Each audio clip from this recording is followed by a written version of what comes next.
ভোলায় চলছে একের পর এক খাল দখলের মহোৎসব। শহরের প্রধান খাল দখল করে পৌরসভার রাস্তা ও মার্কেটে গড়ে উঠেছিল আগেই। এবার সড়ক চওড়া করার নামে ইলিশা খালের বড় একটা অংশ ভরাট করেছে সওজ। পাল্লা দিয়ে খাল দখল করে ব্যক্তিগত ভবন তৈরি করা হচ্ছে। দখল খালের উপর স্ল্যাব লাগিয়ে দিয়েছে সড়ক বিভাগ। ফলে মরণ ফাঁদে পরিণত হয়েছে ভোলা বরিশাল লক্ষ্মীপুর সড়ক। পরাণগঞ্জ থেকে বাবুরহাট সড়ক 18 ফুট থেকে 30 ফুটে উন্নীত করতে চায় সড়ক ও জনপদ অধিদপ্তর। 850 কোটি টাকার প্রকল্প নেওয়া হয়েছে, কিন্তু বিভিন্ন এলাকায় খাল ভরাট করে পানি প্রবাহ বন্ধ করে দিয়েছে সংস্থাটি।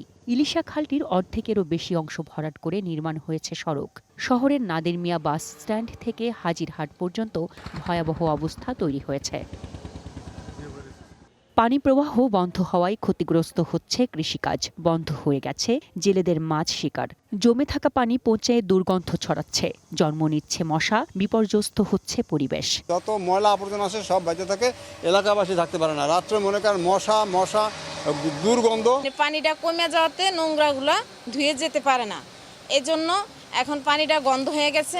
বাসা বাড়িতে থাকতে আমাদের অনেক অসুবিধা হচ্ছে। এই পানিটাই ছিল আমাদের একমাত্র অবলম্বন। লাইফে কখন কি হয় গ্যারান্টি আছে? তাই ইন্স্যুরেন্স করুন সিটি ব্যাংকে, কারণ ইন্স্যুরেন্স করলে সিটিতে সুরক্ষা পাবেন নিশ্চিন্তে। খালের পানি দেওয়া কৃষিকাজে ব্যবহার করা হতো। অনেক মানুষ এই খালে মাছ ধরে সংসার চালাতো, কিন্তু বর্তমানে খালের পাশ দিয়ে একটা রাস্তা গেছে, রাস্তা চওড়া করতে গিয়া খাল নাই, খাল হয়ে গেছে ড্রেন। প্রশাসনের নজরদারি বা তদারকির অভাবেই একের পর এক খাল দখল হয়ে যাচ্ছে বলে জানালেন ভোলা প্রেস ক্লাবের সভাপতি। ভোলায় খাল দখলের একটি মহা উৎসব চলছে, অথচ প্রশাসন শুধু দেখেই যাচ্ছে, কেউ কিছু বলছে না। এই যে খালগুলো দখল হচ্ছে কিভাবে হলো, কেউ কোনো ব্যবস্থা নিল না। তাহলে কি আইন শৃঙ্খলা রক্ষার জন্য কোনো কর্তৃপক্ষ ভোলায় নেই?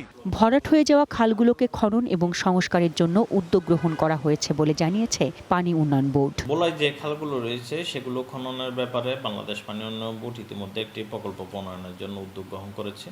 সেখানে বাংলাদেশ পানি উন্নয়ন বোর্ড ভোলা থেকেও তালিকা প্রেরণ করা হয়েছে। উক্ত প্রকল্পটি অনুমোদিত হলে খালগুলো সংস্কারের জন্য এবং খননের জন্য উদ্যোগ গ্রহণ করে কাজটি বাস্তবায়ন করা হবে।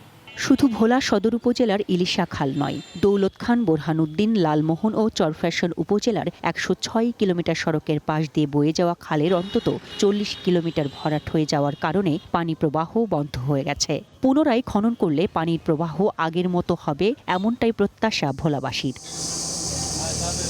One national desk.